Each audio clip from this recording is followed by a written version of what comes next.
What's going on, guys? Welcome back. Union Smack arrives once again, retro style this time around.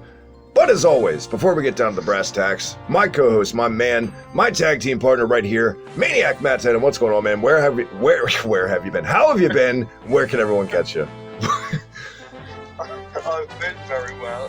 Funny you should ask that because I've fucking been everywhere these last I know you're like, where's Waldo? But go ahead. That's it. I've been from Cardiff to Manchester, down to London, back home, and then back down to London, and just every fucking way you could imagine. You can catch me on the road, seemingly, but if not, you can catch me on Twitter at The Perfect Tenant. You can buy our official merchandise, the official Hibiki TMD shirt, the official Union Smack shirt, the official Reset Button shirt, Tenant Talk shirt, Union Smack shirt from our online shop, unionsmack.bigcartel.com. Very good, very good. And yeah, fucking Ric Flair over here hitting up all the territories, making his shots. You've been to Wembley Stadium in the past 2 weeks, man. You really have. He's a journeyman these days. Yeah, not out of want, but yeah, for the love of money, Travis. Well, speaking of out of want, we wanted to check out King of the Ring 93 for a retro review this time, Matt. A completely opposite from our last retro review from ECW. Thank you guys for checking that out. Were you thankful this was the one we picked before we get to any of it, coming out of it? I mean, for some of it I was. To talk about the Bret Hart stuff, yes. For the rest of it, not really. That's pretty goddamn fair assessment. You really can't argue that. This was the Bret Hart show. The Bret Hart coming... Like, he had been champion before this, but I feel like this was truly his coming out story, this one show. Before we get to the King of the Ring 93, WWE just crowned its newest King of the Ring. I know you haven't been watching forever. It was Chad Gable and Baron Corbin. Obviously, Baron Corbin going down. I don't like the decision. I feel like they should have gone with Gable. Do something with him, for Christ's sakes. Why not try to make a modern era Kurt Angle? Even though you haven't watched it, do you like that it was Gable that got the push all the way? And what's your reaction to Baron Corbin coming out of this? Speaking of just all the talent in this tournament, and they went with Corbin is a little, and I get it, to push a dickhead heel, but Jesus. Yeah, I mean, I agree with the Chad Gable thing. You know, I think he's laid dormant for too long.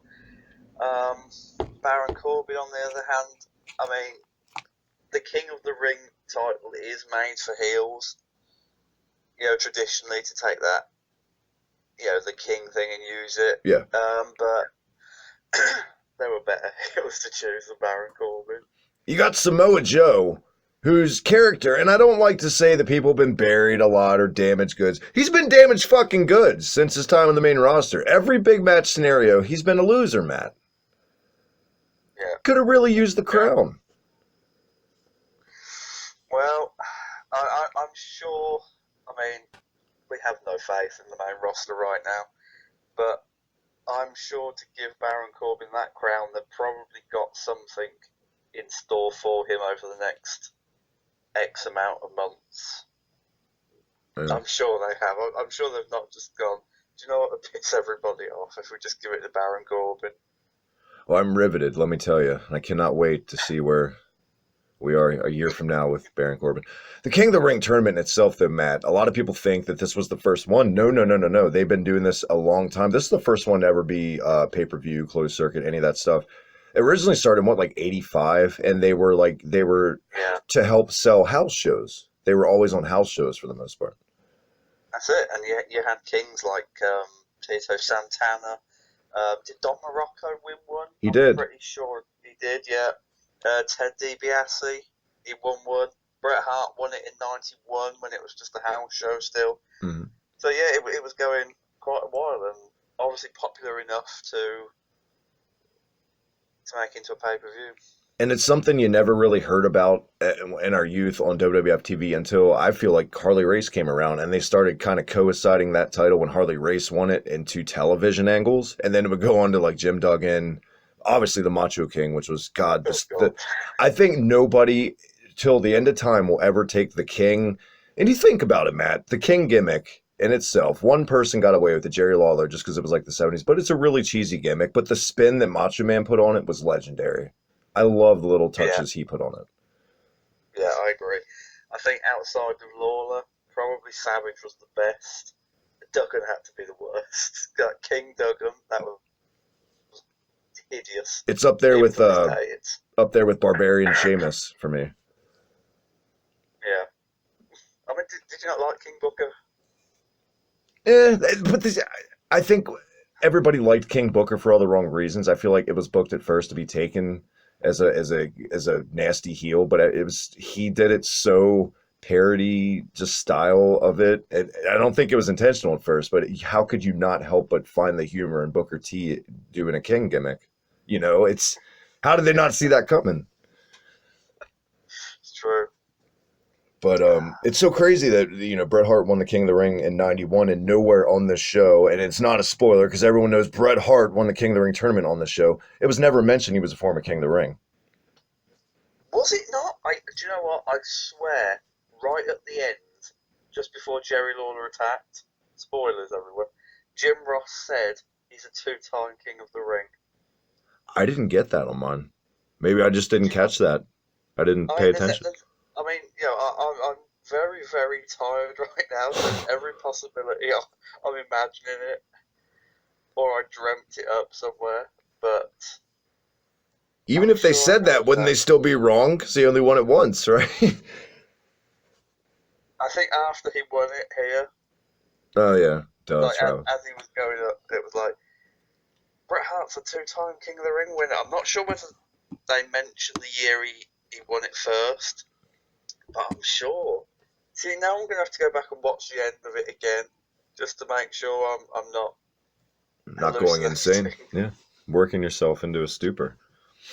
Yeah. This show took place on the heels of WrestleMania 9, one of the worst WrestleManias of all time, one of the worst eras, in my opinion, probably yours too, WWF of all time, fair to say?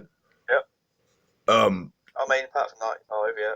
Yeah, 95 was worse, I feel like, way worse than 93.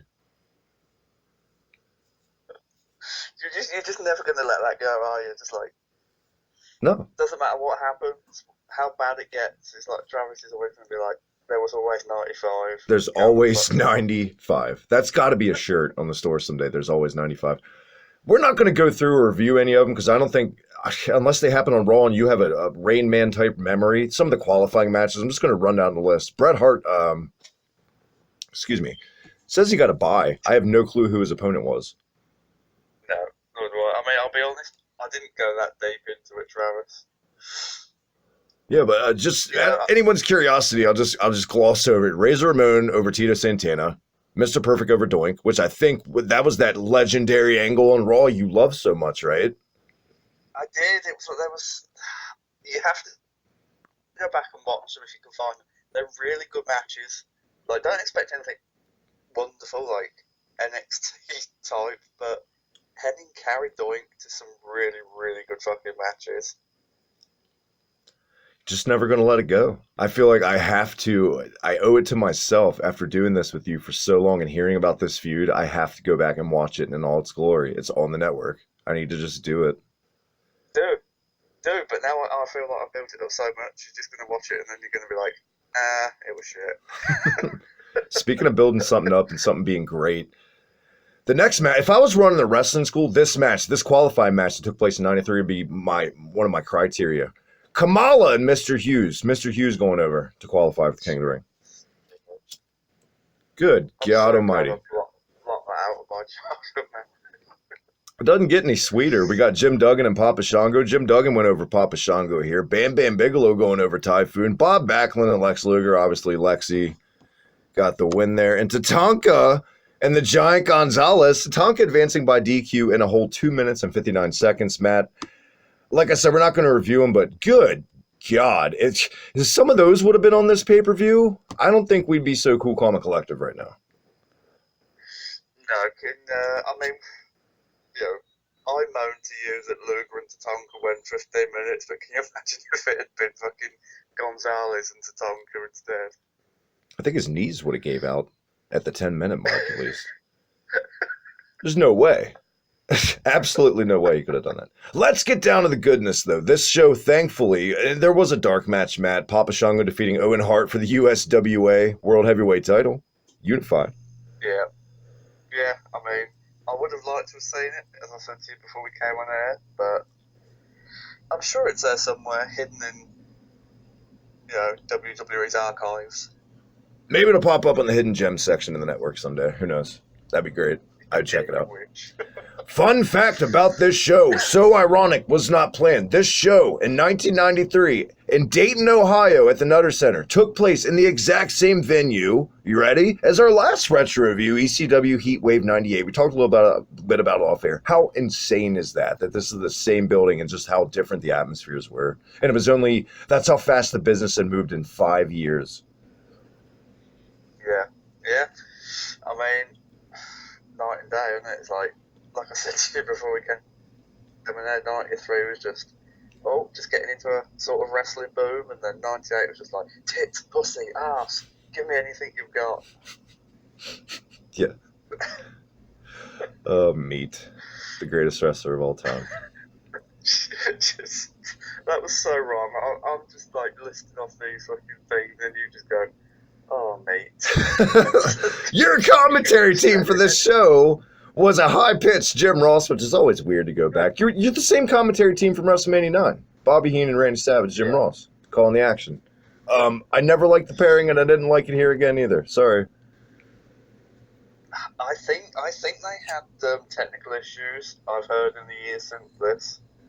Like, they couldn't hear each other over their heads, and they weren't quite sure when. I mean, it's like sitting next to you, just look at his face to know when he's finished talking, but yeah, seemingly they didn't do that, but, it was what it was. Was what it was. In my opinion, Randy Savage is like one of the prototypes of what a pro wrestler should be, but color commentary was probably his worst trait he ever had. He was never good at it and was just so macho man about it. And I get it. They would do that with Piper, put him on color commentary. See, when they did it with Mr. Perfect kind of went into it, I don't want to say with a touch of class, but kind of knowing what is taking his character and gimmick and blending it into that color commentator job, not just cutting fucking promos for 3 hours. You know what I mean? Yeah. Yeah, I know what you mean. But it is what it is. I don't think it took away from on the show. I will say it's crazy that their debut as an announced team was at WrestleMania 9, and somehow they had less chemistry on this show than their debut is still weird. Oh, God. Your opening match, though, Matt. Go ahead, sorry. Yeah. I realised it's going to be one of the nights. But carry on. It always is when we go retro, my friend. But this show, Matt, kicked off with Bret Hart versus Razor Ramon. First round. Mm-hmm. I don't even know what the name. It's not qualified. Just the first round King of the Ring match. Quarterfinal match. This was a rematch. Was it quarterfinals? Because I'm sure they said first round match. First round match. Excuse me. What the hell am I thinking? It is one of those nights. This was a rematch from Royal Rumble 93 when, Razor chased the title. I liked that match a little bit better, but that's only because it was given a little bit more time. I don't really have any problems with this match. I felt like it told a good little man, big man story. The only qualms I have with this match is I feel like the finish kind of came out of nowhere. It kind of felt like the ref was telling them to get their shit in due to time, and it kind of didn't make sense in a way, especially with the smaller Brett getting a win like that over the much, obviously physically bigger Razor, but pretty much a goddamn flawless David versus Goliath type match. It's straight up I would throw this on any Bret Hart compilation DVD, even though I feel like they had a better match before, but it was fine. Yeah, it was. And what I got from this, what I got from this was Scott Hall was a very underrated heel as Razor Ramon. I know he didn't get a whole lot of time before they turned him face. I think was it just after Survivor Series? Because I know he was babyface going into the Royal Rumble 94. He turned babyface right around, I want to say June 93-ish, a little bit after he lost to the Kid, because then he went immediately into a feud with Ted DiBiase, and they had a match at SummerSlam 93. Oh, that's right, yeah. Do you know what? I'm thinking of Survivor Series 92. Yeah. Like I said, I'm very tired. It's all good. Yeah, he didn't get a whole lot of time as a heel, but working like this against Bret Hart, you get to see he was actually a really good literally a really good bad guy. Yeah. And that's not and I've been waiting to get out, even though it sounds like it. So yeah, great match. Very good technically. I think maybe this went less than the Royal Rumble match because Bret Hart was actually injured during this. His ankle was actually fucked. He had, and I was surprised to learn this actually, he'd wrestled Bob Backlund the night before. I believe it was at Madison Square Garden, and he'd injured his ankle in, I think 30 minutes they went, just over. Wow.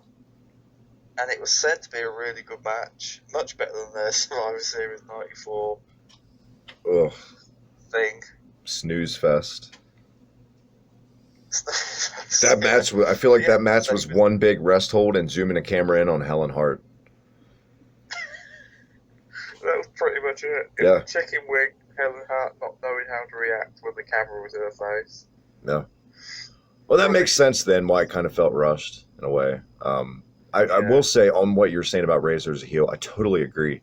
I think Razor is, besides Randy Savage, maybe the first case in this company where it was the first cool heel, and is by the time that the spring of '93, one of the rolled around, nobody wanted to boo this guy. What was there to boo? He was so likable just as a badass, and the way the crowd turned on Backlund at WrestleMania 9 and were literally chanting Razor, I think that was the green light. But they knew it. They had to turn him babyface. They didn't have a choice. Just imagine if they hadn't, like, what he could have done as a heel. I think if he'd have stayed a heel, probably world champion. And that's not to say he wasn't an incredible babyface, because I feel like he was. I feel like he was a great babyface. I just think that speaks to the underrated talent that Scott Hall was. I feel like he's one of those guys that are never really in that conversation that should be. Yeah, agreed. I think like a Bret Hart Razor Ramon feud for the title over a period of time, not just rushed onto a Royal Rumble show, would have done a lot of money. Dare I say it? I would have preferred if they would have built that all the way up to WrestleMania 9. Yeah, that'd be so much fucking better. Ugh, so much better than what we got, but it's not getting any better for us. So do what's up next. First round action, Mr. Perfect and Mr. Motherfucking Hughes. The very first Mr. Hughes review on the show. Let's get down to it with Harvey Whippleman. Best part about this match for me was Mr. Perfect's entrance when he got in the ring, did that awesome towel thing, and hit Mr. Hughes right in the fucking face. And he looked like an idiot. Other than that, Jesus. I mean, yeah, Jesus, I think Perfect threw himself around the ring to make Hughes look better in this. That's all it was. Because let's be honest, he couldn't have made him look any worse. But apart from that, if you don't have Kurt Hennig on top form trying to make somebody who didn't belong in a ring look good, then this just been bullshit. Don't get me wrong. When I was watching this, there were parts of it, and I was like, okay, here we go. But then I immediately realized this was just Kurt Hennig dancing around the ring, making him look good. And I was like, oh, yeah, it's not really, it's the mystique. You know what I mean? So, and if Mr. Hughes had drawn a Kurt Hennig on the night who just couldn't have been fucked, then he'd have been in so much trouble. Imagine if Hughes would have drawn Duggan. Dear God. You're welcome. Well, he drew fucking Kamala in the qualifiers, so could that have been any worse? Actually, no. You're right. It couldn't have been any worse than that. Thoughts on this, Matt? For God's sake, for the most part.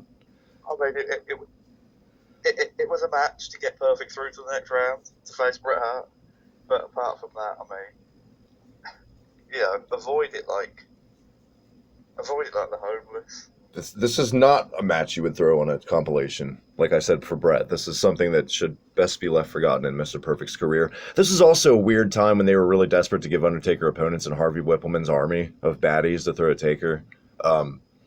Just a weird time for Taker. Just a disappointing time, just wasted goods, just doing really nothing with him. And it was like every monster or new heel they brought in just ended up doing jack shit anyway.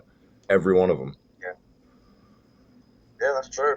And you know you can read more about that, Travis? Got a good idea. You can read more about that in my book, The Undertaker, Trip Down Death Valley, available now from CompletelyNovel.com and Amazon.co.uk. Cheap plugs, I love it. Let's move on. Let's go up next. I see. I feel like my memory's bad too a little bit. I feel like when we were DMing, you didn't hate this match as much as I feel like you should have, or did I just completely imagine that? No, you didn't. I didn't mind this match because I feel like every Duggan match we've reviewed so far on Union Smack has just been Duggan winning. I can't remember like a European Rampage or a very early retro review we've done where Duggan's actually lost. Mm-hmm. Say what you So want. He's a he's a comedy wrestler, the gimmick and all that shit, but he was very strongly pushed in the late 80s, early 90s. He very ever rarely lost on yeah, TV clean. exactly. So this came as a breath of fresh air, but yeah, it's another Duggan match, and yeah, he looks like a big bag of shit dressed up in fucking. They put that top on him because they could no longer stand to see his fat guts hanging out. But at the same time, it's like this got Bigelow over. You know, it was designed to make Bam Bam look like a dick by beating the American hero. So I enjoyed the way Bigelow went about it. I didn't so much enjoy the match or the layout. I enjoyed how short it was, but I always enjoy watching Bam Bam Bigelow, regardless of whether it's against Duggan or some of the other hideous opponents he had during That the 90s. that is the one sentiment we can both take away from this match review and agree on, because this match just only drove home the fact more when I say that I still feel like, come at me, Bam Bam Bigelow is the greatest big man of all time. Because in this match, Yeah, Bam Bam worked this kind of like Henning had to do for Hughes. And to see a bigger man kind of try to get the best out of someone and be a ring general and kind of. This match wasn't dog shit. The finish was complete dog shit. I hated this finish so much. It was so fucking lame. With that little, oh, I slipped and my head fell and hit the goddamn turnbuckle or whatever, and that's it, right? yeah. I mean, yeah, that is true. But at the same time, I think that made Bigelow look an even bigger dick, which is what they were going for. It's like he took advantage of, a mistake, and he's used that to his advantage to basically go through to the final after what we'd see in the last of these first round matches. Yeah. But yeah, Bigelow carried Duggan to arguably one of his best matches in years. You'd have to go back a very long way, maybe to Mid South, to find the Hacksaw Jim Duggan match that you actually enjoyed. Yeah. Yep. I completely agree. Bam Bam Bigelow would be on the show later on in a much better capacity. We'll actually get to actually review a good Bam Bam match later on, so have no fear. Yes. Up next, now the hate gets flipped to the other side. Lex Luger, the narcissist gimmick, right before he went made in the USA Lex. This is Lex. This was kind of a last-ditch effort for a heel Lex push. I feel like the character was just kind of stagnant in a way. I feel like if Bobby Heenan unveiled him, and I know Bobby Heenan was retired at the time, but if Bobby kind of would have, I feel like, been his manager at ringside, I feel like the push would have gotten over a little bit more, possibly. Yeah, it couldn't have hurt to have Heenan as his full-time manager. But I met Luger as the narcissist. Rotten. Like, honestly, for me, that character in the ring was more rotten than any of Luger's early WCW and like NWA stuff. Oh, completely. Like, I've seen Lex have some kick-ass matches in NWA back in the day, you know? Exactly, and then he put the cape on him, and it's repugnant to watch. I don't feel like Lex can be a cocky heel, but he had like his glass ceiling and his limit that he could do with that. A much more flamboyant person was needed for this gimmick, I feel like, than Lex. Yeah. He could, yes, the look was incredible, and he had the body for the gimmick, but the $1 million body, 10-cent brain, brother. It was the kind of that deal, you know? Yeah, and he lacked complete charisma. It's like he can flex in the mirror, and he can pump the biceps, whatever. But when it comes down to it, there was absolutely no charisma about Lex Luger whatsoever. And that just goes to show why it proves that Bobby Heenan is still the greatest manager of all time, because he, no pun intended, would have been the brain to that body had he been allowed to be at ringside like he did. Even though Rick Rude was good on the mic, he added so much more to Rick Rude. I shudder to think where Rick Yeah, Rude would have yeah, been if he was just a solo guy. Even though WCW Rick Rude was pretty decent. I love that Rick Rude, you know. yeah. I agree. And do you know what? This narcissist. Like, I don't know whether you've seen the TV series The Boys on Amazon, No, but you've not seen it. I have Have you not. read any of the comics? I have not. I tell you, you must watch it, and that goes to anyone listening to this who hasn't. But there's a character in it called Homelander. He's sort of a sleazy superhero, but he's not really a superhero, so I won't ruin it for you. But as soon as I saw this, because I watched it recently on Amazon, and Lex Luger completely reminds me of that character. And if you watch it, you'll see it. Nice. I do remember the episode of Superman back in the day where Lex Luger was on there. Do you remember that? No, I don't. See, we both have some homework, I guess. Where was I? Hmm? I said, where was this and where was I? How did I miss Lex Luger on Superman? Yeah, it was back in like the late '90s. When he was in WCW. You have to check it out. He donned the Superman outfit. He was like an evil Superman or something. He wasn't Bizarro, but he was. I forget. Everyone check it. It's a must see. You need to check it out. Well, now I need to check it out. Yeah. Now I'm imagining Lex Luger just like tearing out this Superman costume because his fucking muscles are too big to fit in it. Let me tie the bow on that present, though. You ready for this? Ready for this segue? Should people check out this match, Matt? I'll give it to you. Fuck no. Absolutely not. 15-minute double disqualification. No. 15-minute time of draw. Sorry. Yeah. And of all the matches you could choose on this show to go to a time-limit draw, and I know it was to get Bigelow through to the final and make him look like this indomitable heel who had only wrestled 6 minutes throughout the entire night against a baby face who had gone 30 minutes, etc., etc. But of all the matches you could have placed in this spot, you had to put Lex Luger, one of the most boring men of 1993, and Tatanka, one of the most boring wrestlers of any generation. Ooh. I love him, don't get me wrong. You know, he probably should have had the Intercontinental title, as we've said many times, but that still didn't stop him being in the ring. Was he boring, or was the 1983 Indian character gimmick boring? That's a good question. I think the character didn't help him, but I also don't think he was the most enigmatic man in the ring. When he was against Bigelow, yep, absolutely fine. But this was a feud that transferred into '94 when Tatanka turned heel on Lex Luger. I'm glad you brought that up because I was literally about to say I thought Tatanka was a better heel when he was in the corporation. Come at me. Yeah, I agree. He was a saccharine babyface, but when they turned him heel, it was like, now there's some interest because you've got Ted DiBiase there.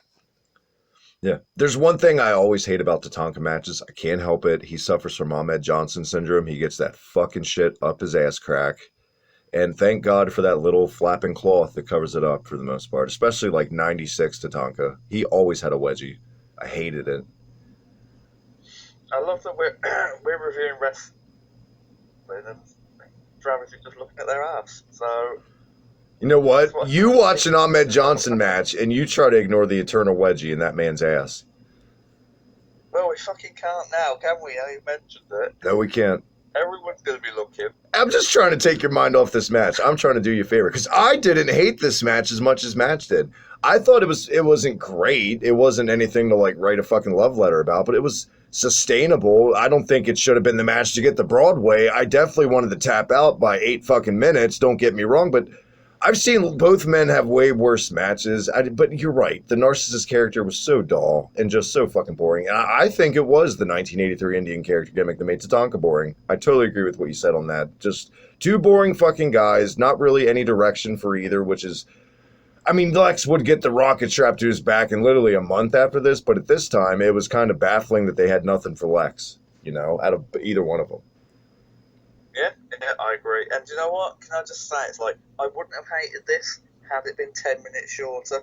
Like, the final stretch was fine.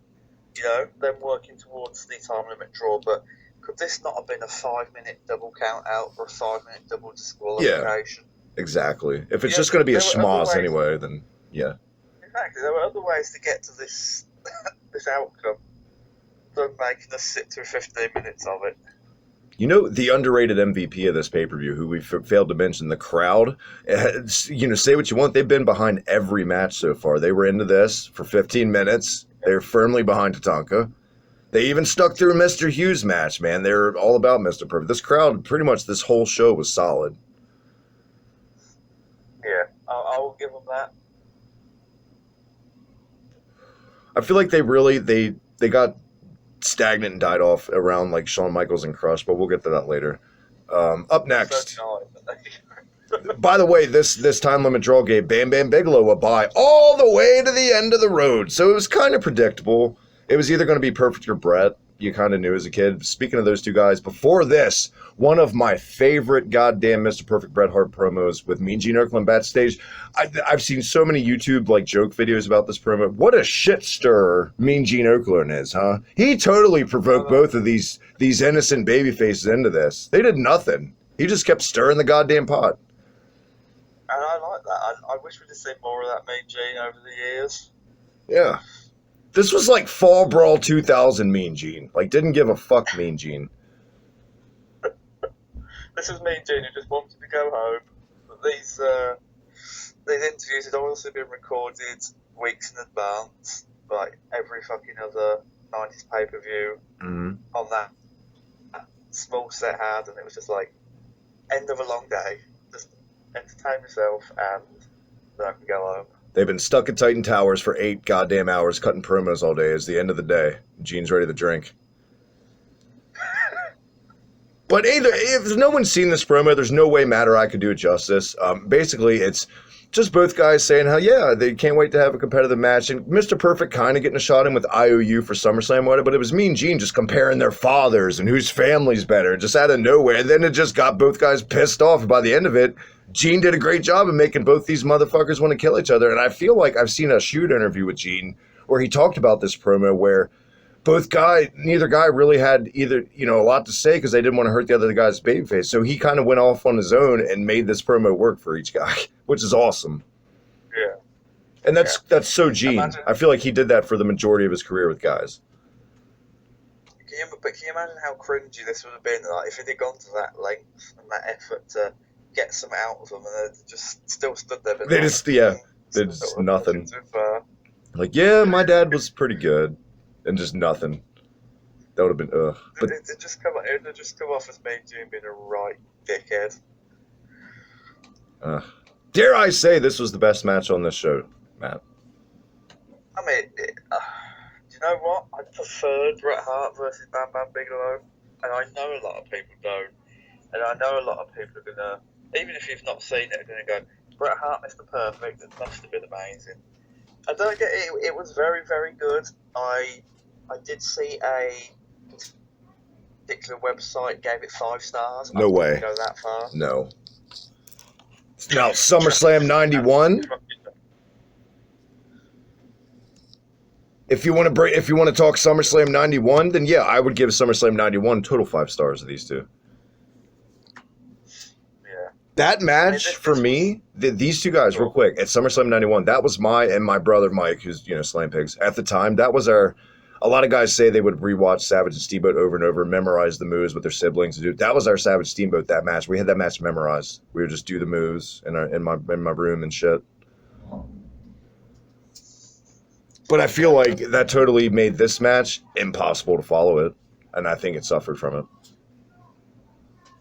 Yeah, it did. It suffered because Bret Hart's fault, and because he had another lengthy match to go that night. Yeah. Maybe if this had been the first round match, like they could give it 25 minutes and cut to Tonka and Luger down by 10. Yeah. I'd have preferred that.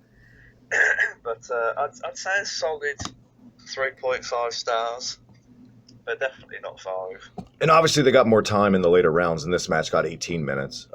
Spot of the match for me is that classic Bret spot where he's on the apron and Kurt kind of slingshotted him onto the guardrail outside, and that looked nasty. Yeah, Yeah, I remember Diesel doing something like that for a table later on. Hmm. The finish to this was real quick before we get to the finish and stuff. I feel like WWF between the promo with Gene and this match, the commentary team, they overhyped it too much. They talked about what a classic it was gonna be too much, and I feel like anytime you do that, you take a hell of a risk in making a match fall flat on its ass. And I'm not saying this fell flat on its ass, but that was another hurdle it had to overcome. Besides their previous match, was them just keep glossing over how great it was going to be and stick around. This is going to be the greatest match of all time. I can't wait. Well, we get it. Can we watch the fucking match and let the match do the talking for itself, kind of thing, you know? Yeah, I think it would have looked better had they not have talked it up so much. Maybe, less is more kind of thing to it. I mean, both guys, I feel like... Go ahead, Matt. I was just going to say, I think Henning had already peaked anyway. It's like, it was, obviously he was having back troubles, and it was like, he'd peaked earlier in 93. For me, like, Kurt Hennig, the end of Kurt Henning's career, and I know he went on to WCW, and I don't remember much of his WCW run. Maybe he had some great matches there. He was kind of he was kind of a shell of his former self. It's fair to say, Yeah, but for me, he peaked in '93 in that match against Ric Flair. I agree. That was it. And he physically peaked, and I feel like the babyface character had kind of come full circle because by the end of this match, I feel like he was working full heel. Yeah, that's certainly the feeling you get from.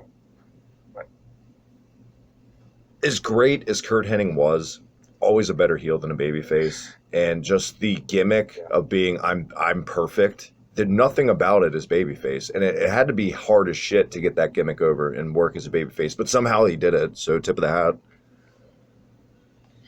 Yeah, absolutely. But that's that. The finish of this match I was getting back to was I don't really remember another finish like this, and it's kind of a weird finish. And in a way, momentum-wise and all that shit, just reality, it doesn't make sense. It was a small package reversed into a small package. How does that work? Yeah.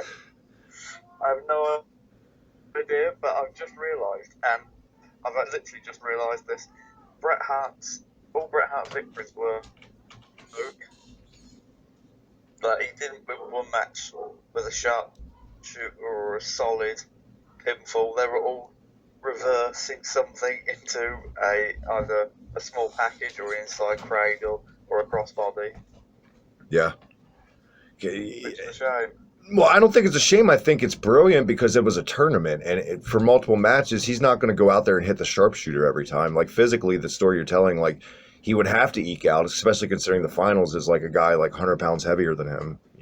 I get it, I guess, in that aspect of why. Yeah. So I get it in the first two rounds again, because like the aim is to get to the final, and then you deal with what's going to come then. So you take any victory, however it comes, that's fine. But I just think it has been a bit more triumphant for Bret. And we'll obviously get into the match in a bit. He got through Razor, he got through Perfect any way he could, and then he just had that heroic moment of making Bigelow tap out to the sharpshooter in the final. See, I would have done it reverse. If I was going to do a sharpshooter finish in this, I would have done it first round while it was the freshest. I feel like that would have made the most sense. Plus, it's the third match of the night, and the one guy you get the sharpshooter on is the super heavyweight. I don't know. For me, that would have made him look more heroic. Like, he wasn't going to go to the final and take any victory, anyway. Yeah, I could see that. You know what I mean? Yeah, he was going to win it with the one move that brought him there, and he wasn't going to take the easy route out. And if anything, pro wrestling has taught us over the decades is that you can always use the adrenaline rush as an excuse to do anything, basically. Exactly. Bret Hart gets the win here, advancing to the finals now. Bam Bam Bigelow and Bret Hart is your 93 King of the Ring finals. Up next, one of the most dreaded matches I've ever had the displeasure of getting ready to review on this channel and this show. Yokozuna, Hulk Hogan, WWF Heavyweight Championship match. Before this, we get a little promo with Hogan, Jimmy Hart, the whole fucking shebang, the carnival. My God, I hated babyface Jimmy Hart. I hated this version of Hogan. It was done. The bloom was totally off the rose. Fair to say. I don't think anyone can argue that. There's been so much said about just this little period between WrestleMania 9 and King of the Ring 93. There's nothing we can say that no one else has said, but I can flat out say, and I know you agree, this Hogan title run, in general, was 100% political bullshit. Yeah, completely agree. Completely agree. And I'm one of the biggest, even with all the scandals, I'm still, because I can't ignore my childhood, I'm one of the biggest Hogan fans ever. This was always, even as a youth, my least favorite period of Hulkamania. Hands down. And that's talking Dungeon of Doom, all that shit. Because he was handed the belt, basically. Yeah. From a babyface I liked as a kid. It's not like he was handed the belt from fucking, somebody that sucked. It was Brett. We were ready for a change, even as kids in '93, and when they did this with Hogan, it was the first time I feel like, Matt, I ever remember being a wrestling fan where I feel like we're going backwards with the booking. Ever. Was this. Yeah, well, we've gone forwards from, Hogan to Flair to eventually Flair putting Bret Hart over and, doing what Hogan arguably never did in the early 90s, which is put the future over. Willingly, at least. And then you just go back to how it was, giving Hogan what he wanted. Well, nobody got what they wanted to watch this match. This match was terrible. This was not a match I would show anyone that would want to check out Yokozuna or Hogan. And Yokozuna was capable of pulling off some good shit with the right guy, as we seen talking about Brett again. Yeah. There you go. Yeah, this was a travesty. It really was, and I hate that you had to use my name to describe it, but maybe it's what I deserve. It's karma over the years. Didn't think of it like that, but very good. Was there any redeeming qualities about this match to you, in all seriousness? I mean, the finish all the way stand out to me. Yeah. Like, even as a kid, it was like, wow, they did that to Hulk Hogan. But the thing that stands out most to me is that Hogan, I'm going to assume, knew he was off to WCW by this point. Yeah. So he knew he wasn't staying with WWF. He would be gone by the end of August, I believe. I know he had a few house show matches against Hulk Hogan and was even on the European Rampage tour where he beat Yokozuna by disqualification. That was his last match. I do know that in WWF. Mm-hmm.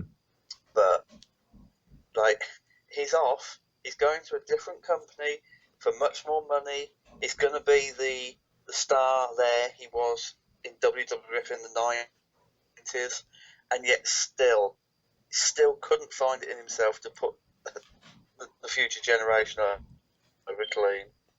Yeah. Like that, I think that's the one thing that stands out to me about this. Like, you couldn't do the job for Yokozuna and then just leave. I think Vince is just as much, if not more, to blame than Hulk, because ratings were in the shit since Hulk left. He didn't trust yet. He didn't trust Brett's and Shawn's yet to be passed the torch. So this was kind of, as soon as he got fucking Hogan back in early 93, he couldn't wait to get that belt because he was desperate. He didn't know what else to do because he just rested on his laurels. Yeah. Do you know what? There is a part of that. But at the same time, it's like Hulk Hogan had sway. Yeah. Even though he was going. I'm not saying he's just Mr. Innocent or, I didn't want the belt, brother. Exactly. Oh, yeah. You wanted the belt, brother. Like, he could have gone to Vince and said, look, probably Vince knew as well he was going. It's like, if I put him over clean, if he hits me with a banzai drop and pins me in the middle of the ring, you're going to have a new, legitimate heel who you can trust, who fans will absolutely despise, and then you can build him for Bret Hart for WrestleMania to get that massive feel-good moment. But in reality, how it really went down backstage was, look, man, I'm here, I'm hanging and banging, I'm in shape. You got this big lush out there, dude. What kind of look is that for me, man? Dude's fat as shit, brother. Yeah. Exactly. I agree. Yoko should have totally got the rub. And I don't feel like Yoko ever really got a legit rub. He always won by chicken shit, cheating tactics, or he looked like a fucking idiot, like when he fell off the rope against Brett, or he lost by DQ against Lex. it's amazing how people look back fondly with Yokozuna, even though I like Yokozuna, but they don't really think of the details of how it was booked, you know? Yeah, yeah. Had this man been booked like an absolute fucking unstoppable monster for a year, then I think I could have forgiven the falling off the ropes at WrestleMania if Yeah. he'd have won every match like clean and dominant, and like he did to Jim Duggan on the episode of Superstars when they had to Yes. carry Duggan out on a stretcher. Right, a little bit If before that had, this, like a month or two before that. And they were getting it. At first, they yeah, were getting it with Yoko. They knew exactly what the fuck they were doing. It was just like, whoops, well, fuck it. that's it. We made one slip, we might as well just carry on the fuck up. I mean, Literal slip. The Undertaker tried. The Undertaker tried, like at the Royal Rumble, made Yokozuna look like a real fucking prick, but like a, you know what I mean, Yeah. a master manipulator at the same time. Even over Bret Hart, Just I would say not hard. nobody ever got more out of Yokozuna than Undertaker. Ever. Yeah, I agree. Yeah, I can't disagree with that. But how hard is it to take that and just do it all the time? I know people will probably say, well, that would be overexposure or predictable having him do it all the time. And it's like, yeah, sometimes it would be, but then you've got to think of the bigger picture. Yes. But if you build him like that, like every pay-per-view or every other week he wrestles, then you've got someone at WrestleMania who looks unbeatable, who has beaten Lex Luger. And do you know what? If they'd have done that at SummerSlam, I know it would have killed Lex Luger's heat. But at the same time, they as good as murdered Luger's chances of making it anyway. As long as Bret was a singles babyface in that company, Lex Luger would have never stood a chance either way. Because the fans always preferred Bret over Lex, as we would see at the Rumble. So instead of having Luger win at SummerSlam by count out, just have him pin Luger clean. I would have done. If your one main goal is to have Bret Hart look like a fucking giant killer and hero at WrestleMania 10, then you book Yoko from before King of the Ring, from WrestleMania to WrestleMania, as this just can't beat him. Hogan can't beat him. Luger can't beat him. Undertaker can't beat him. He took out the top three.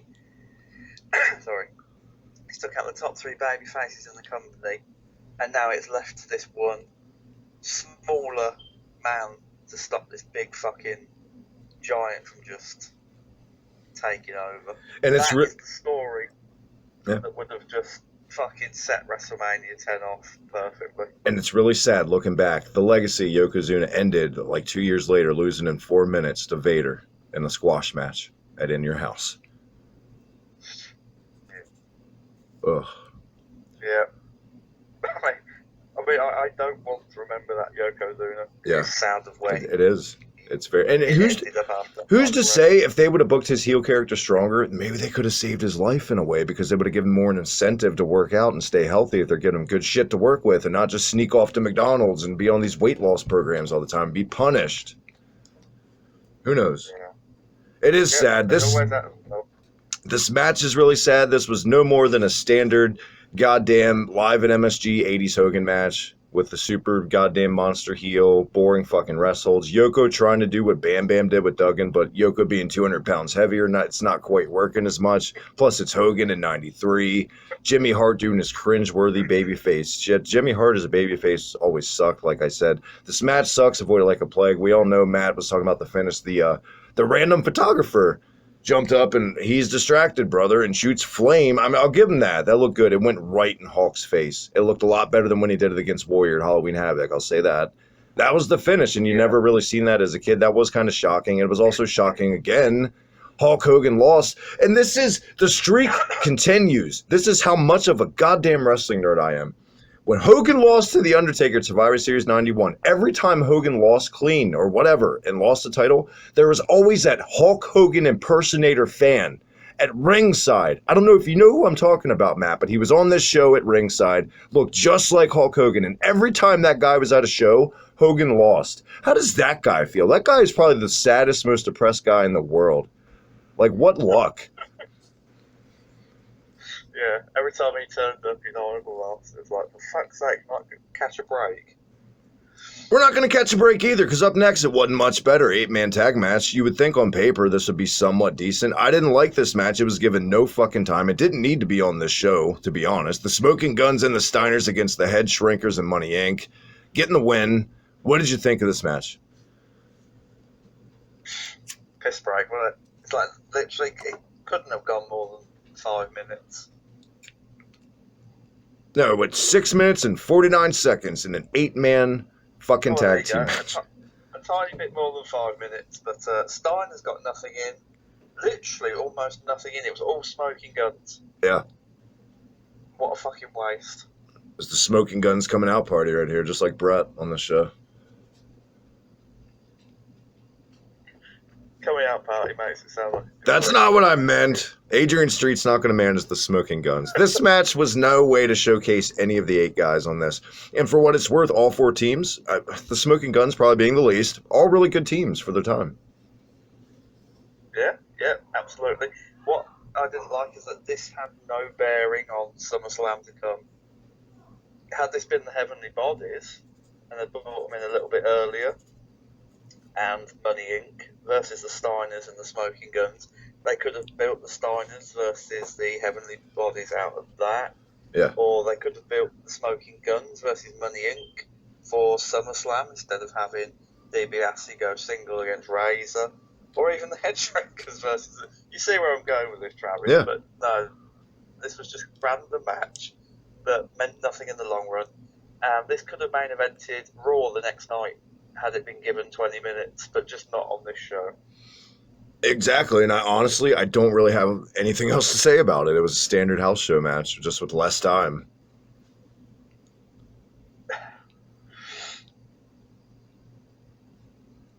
I think that's a fair assumption, to be honest. Yeah. I loved Kona Crush as a kid. I don't know why. I thought his music was awesome. My family did not order this pay-per-view at the time. And as a kid, I always wondered why Crush never got a title shot. I was a little fuzzy in my memory on this. He got his title shot, and I never knew it as a kid. Shawn Michaels versus Crush for the Intercontinental title, Matt. Yeah. I will say, I mean, this wasn't the shits like you'd probably think it would be if you've never seen it and just, heard the match. Crush versus Shawn Michaels. It wasn't wonderful. They had a better match at European Rampage 93. Which, my turn to cheap plug it, you can check out right here on this channel. There you go. I think this was just a means to an end. To get the doinks back out there with Crush and make sure Michaels looks strong by outsmarting, if you like, the bigger baby face. Yeah. It did a job, Travis. Did a job. I mean, it was a match. This is obviously Shawn Michaels' first singles title run. This was also like a month after Diesel debuted as his bodyguard, dumping the Luna Vachon thing. We all know how that worked out for the best, I would say. Yep. And Michaels just come out the Marty Jannetty thing as well, where they traded the title back and forth. Yes. One of the best matches, maybe the best match of the year in that company on Raw in '93. Yeah, do check that out. Forget this shit. Check that out instead.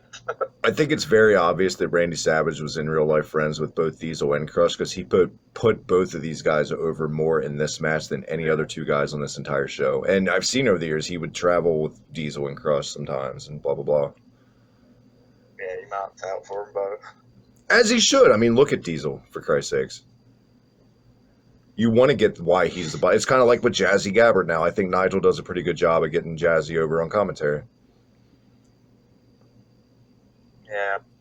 I mean, we'll get into Junior Jazzy Gabbard NXT UK Omnibus, which will be coming in the next week or so, I would thought. Look for that, how Jazzy Gabbard's being booked like a big old puss. We'll get there. Yeah, this match wasn't awful or really bad. It was just kind of, This would have been on like a Coliseum video or something, Yeah.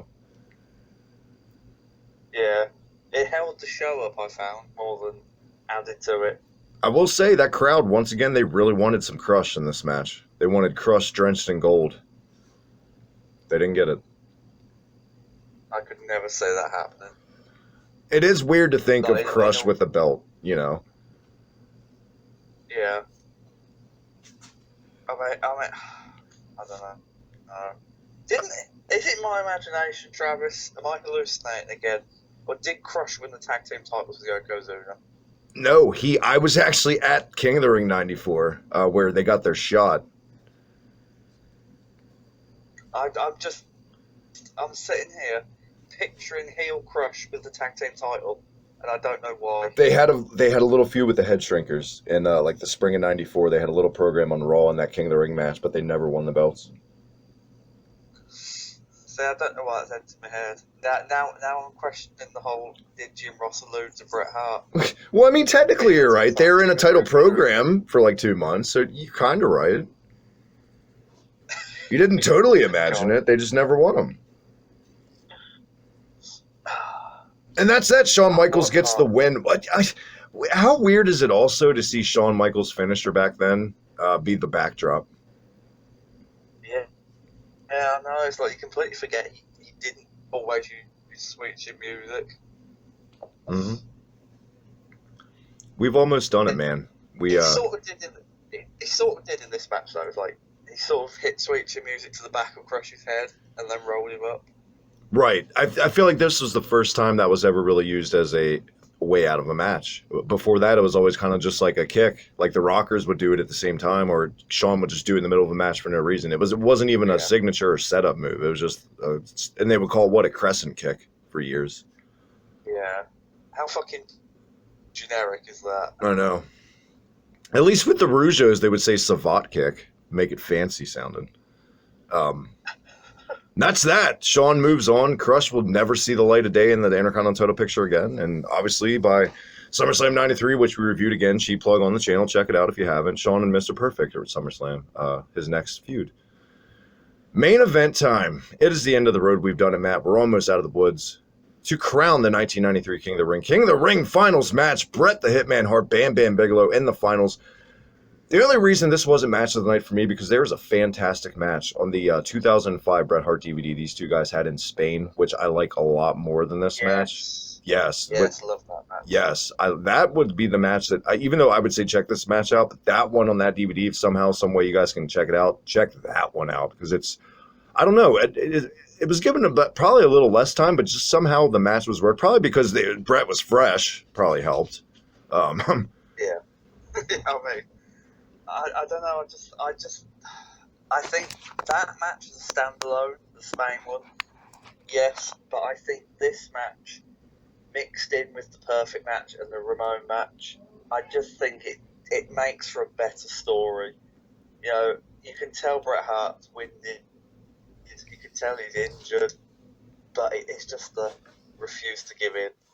You know, possibly, and you disagree with me if you like. I know Shawn Michaels' performance at Survivor Series 2003 would probably rank up there as well, but for me, this would probably be the best solo performance of any wrestler. I think the best part about it is, even Bret said, I think on that DVD, is he had 3 matches on this night and each one total completely different story. Yeah. Except for the way he won in the finishes, that little sneaking out of victory thing. Besides that, that's the only thing I've changed. Just to beat Bigelow with a sharpshooter in the end, just to put a nice little full stop on it. Even though this was completely predictable, because who really thought Bam Bam was going to win? The crowd was still behind this every step of the way. There wasn't a person in this building that didn't want Bret. Then, like we said a million times already, this made Bret, if anything, the most historic part of this pay-per-view, even over the Hogan thing, is the coming out party of Bret Hart. Like I said, this match, probably second best match tonight for me. I'm not going to totally discredit, but it was good. It was just prime Bret, man. It was just another classic example of why he's one of the greatest of all time. And there you have it, King of the Ring 93. He did it. The most noteworthy thing coming out of this, though, he wasn't attacked by Bam. It was the coronation ceremony, Matt. Yeah, the Jerry Lawler attack, which I hear actually again injured Bret Hart. he had trouble breathing for a few weeks afterwards because Lawler actually struck him by accident in the throat. There was actually some legit heat between the shout out to Bruce Pritchard podcast taught me that Brett was a little salty over this because Lawler knew apparently that he was injured going into it. Yeah. And was given strict orders to, make it look good, but don't, and Lawler wasn't the most loved guy in the company at this time when he first came in either. Probably didn't do him any favors. But you know what? It led to I don't know, we've reviewed SummerSlam 93. Yeah. I'm still a bit iffy on their match then, but the one that always sticks out to me is obviously the Kiss My Foot match. The Kiss My Foot match, the best part of King of the Ring 95. If anything, the feud was better, just the jabs he had on Brett's parents, like we said in the review. It wasn't really the end ring that was the shining star of this feud. But I feel like there was worse feuds they could have coming out of this. I mean, Lawler was new. He was known. He was a household name because of the Andy Kaufman stuff. It was kind of one of those, and we were a little too young, but I'm sure for older fans at the time that were like in the Insider and the Sheets, this is kind of a dream match, Yeah. I mean, had they been given more, and like, I think had the silly angles not played a part, like the Jerry Lawler feigning injury at SummerSlam and getting Bret Hart to wrestle Doink, etc. Had they just gone out there, had one good 30-minute match, then people would have looked at this feud and gone, probably one of the best feuds of all time. It didn't overstay its welcome. It wasn't massively long either, but there was a great, solid wrestling match in the middle that just, you can look back on and say, that was a brilliant feud. As it was a good feud. It entertained me as a kid. Yeah. But apart from looking back on it now, it's like, could have been so much better. And it took 2 years to get the payoff, but I feel like that's only because of the scandal, because Lawler had to leave the company because of the allegations of the underage girl. That's why Shawn Michaels replaced him at Survivor Series. It never really got a full payoff, but I feel like in a way it kind of benefited, so you had to wait an extra year. And sorry, my dogs are fighting upstairs. Maybe that made the Kiss My Foot match ending a little bit better, just because you had to wait a little bit. And sometimes, like you said, that wait is better. The ends justify the means. Yeah. Even though the means were getting released because of a sex allegation. That's totally not what I'm trying. You know what I mean? I know what you mean. Matt, it's late for you. I know you got to get your sleeps and your winks in here and get recharged your batteries. What do you give King of the Ring 93, the first time, pal, we were live on pay-per-view with the coronation and all that? I'm going to give it a B-. Without Bret Hart, it would have been a solid D. I'm going to give it a C, just a straight up C. I feel like without the Bret stuff, I couldn't not have that in the back of my head watching, just thinking, what if this didn't have Bret, how awful it would have been? And I feel like as good as the Bret stuff wasn't enough to give it a B even, because there was just some shit you had to sit through on this. And one of the worst Hogan matches and angles of all time didn't help. And just, I don't know, man. Not a good feeling coming out of this one. Yeah. And I don't know where we're going next with our retro review, Travis, but fucking can we make it better than next week? I feel like we owe it to ourselves. I'm just going to wing it right here. I'm going to give us, since it's coming up soon. You ready, Matt? Go on. Just popped in my head. Bad Blood 97. The first ever Hell in a Cell match for our next one. That's a good call. There it is. I've been up 21 hours, and I think that's the first time today I've been genuinely happy. So there you go. Well, obviously you got to get some sleep before you do. One more time. Where have you been? Where can everyone catch you? You can catch me asleep most of tomorrow. No, you can catch me on Twitter at The Perfect Tenant. You can buy our merchandise, the official Hibiki TMD shirt, Union Smack shirt, Reset Button shirt, Tenant Talks t-shirt, Union Smack, All of Fame t-shirt. We've got so much now. Mm-hmm. Travis, we've got so much to haul. On our official shop, unionsmack.bigcartel.com. It's crazy to think where we were 2.5 years ago and to think all this stuff we have to fit in now is insane. Always a pleasure. As always on Twitter at the Hibiki TMD. That little red button, do it. Hit it down below for all the goodness. Retro gaming and pro wrestling. Power Rangers month is almost over. We got few more surprises coming up with Matt and some other things. Until then, Matt named all the stuff. I don't need to do it again. This was King of the Ring 93. We are crowned, we are royal, we are coronated, pal. Next time, Union Smack. Cheerio, mates.